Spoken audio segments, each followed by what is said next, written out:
अच्छा, भारत के शिक्षा मंत्री हैं आप, तो इंडिया के फ्यूचर के लिए नए भारत की गारंटी नेशनल एजुकेशन पॉलिसी को इम्प्लीमेंट करते हुए देश के नौनिहालों को, छात्रों को, स्टूडेंट्स को क्या देना चाहेंगे आप?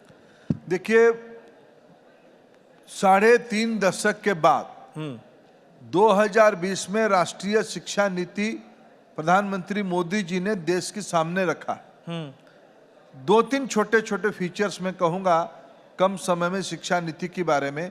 जी। शिक्षा नीति एक दार्शनिक तथ्य है, एक फिलोसॉफिकल डॉक्यूमेंट है।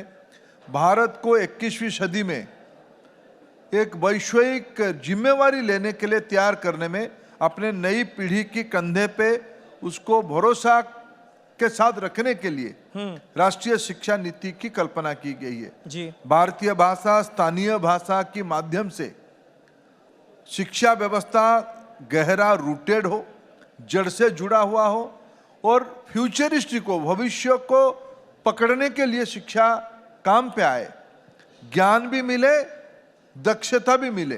प्रधानमंत्री इसीलिए कहते हैं डिग्री महत्वपूर्ण है लेकिन कॉम्पिटेंसी उससे महत्वपूर्ण है। जी, इसीलिए क्या ओपन बुक सिस्टम जो है वो लागू करने के लिए नेक्स्ट वार्षिक परीक्षाएं जो होंगी, जो बोर्ड के एग्जाम्स होंगे, उसमें आप लोग सोच रहे हैं? ये एक सीबीएसई की छोटी सी रिफॉर्म को शिक्षा नीति की व्यापकता के साथ मत जोड़िए।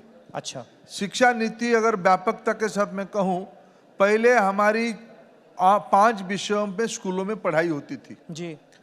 लैंग्वेज पे पढ़ाई होती थी, मैथमेटिक्स पढ़ाई होती थी, साइंस पढ़ाई होती थी, एनवायरमेंटल साइंस पढ़ाई होती थी, सोशल साइंस पढ़ाई होती थी।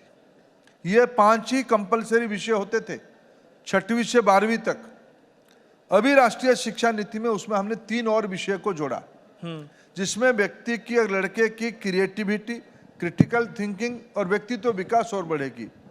Arts, skill development and sports. ये 3 विषय, 5 और ये 3, ये तीनों मिलकर 8 विषय की अभी कंपलसरी पढ़ाई होगी। छात्र अपना रुचि में पढ़ेगा।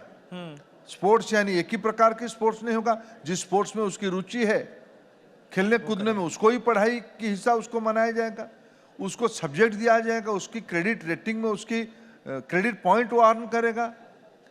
स्किलिंग स्कूल से शुरू होगा तो बच्चों की एम्प्लॉयबिलिटी बढ़ेगी, एंटरप्रेन्योरशिप बढ़ेगी। सिर्फ वो नौकरी लेने के लिए चक्कर में नहीं रहेगा, देने की परंपरा पे जाएगा। और सभी व्यक्ति में कुछ ना कुछ इनोवेशन है, क्रिएटिविटी है। इसीलिए ओपन बुक एग्जाम के बारे में सोचा। ना ओपन बुक, फिर आप कंफ्यूजन हो रहे हो। हाँ, ओपन बुक सीबीएसई के द्वारा भारत में 60 से ज्यादा बोर्ड हैं। सीबीएसई भारत की राष्ट्रीय स्तर की बोर्ड है।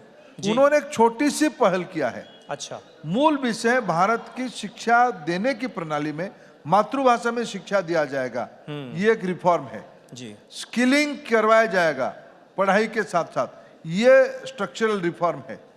स्पोर्ट्स को पढ़ाई का हिस्सा माना जाएगा। अभी क्या धारणा था, कुछ नहीं होता तो खेल कूद करता है, ऐसा नहीं है। खेलने को भी पढ़ाई का हिस्सा मान के उसको डिग्री दिया जाएगा, सर्टिफिकेट दिया जाएगा। इस प्रकार की स्ट्रक्चरल रिफॉर्म राष्ट्रीय शिक्षा नीति में हो रही है।